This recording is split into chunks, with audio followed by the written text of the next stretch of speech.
அதிகாலை விடியற் காலத்துல இயேசு அந்த கடல் மீது நடந்து வருவார். முன்னேற முடியல, ஏன்னா காற்று பலமா அடிக்குது, சப்போர்ட் பண்றதுக்கு யாருமே இல்லை அந்த இடத்துல.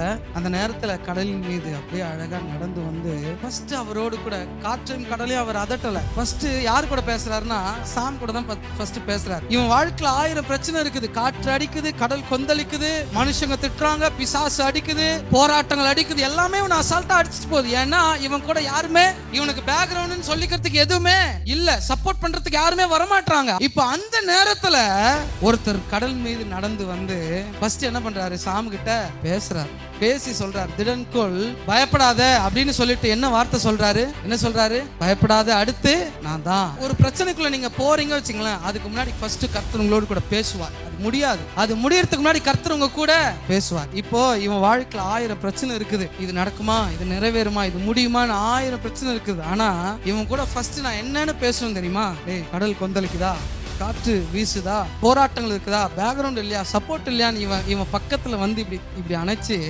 ஃபர்ஸ்ட் என்ன சொல்லுவேன் தெரியுமா? நான் தான் இருக்கிறேன்ல. அதை தான் அங்க கர்த்தர் சொல்றாரு. அதனாலதான் வேதம் சொல்லுகிறது, அவர் கூப்பிடுகிற காக்கை குஞ்சுக்கு பதில் கொடுக்கிறாரு, திமிங்களுக்கு பதில் கொடுக்கிறாரு, ஏழைகளுக்கு பலனாகவும் எளியவனுக்கு திடனாகவும் கேடகமாகவும் அரணாகவும் அவர் வந்து பக்கத்துல கையை போட்டு சொல்றாரு, உனக்கு யாரும் இல்லைன்னு நினைக்காத, நான் தான் இருக்கிறல்ல,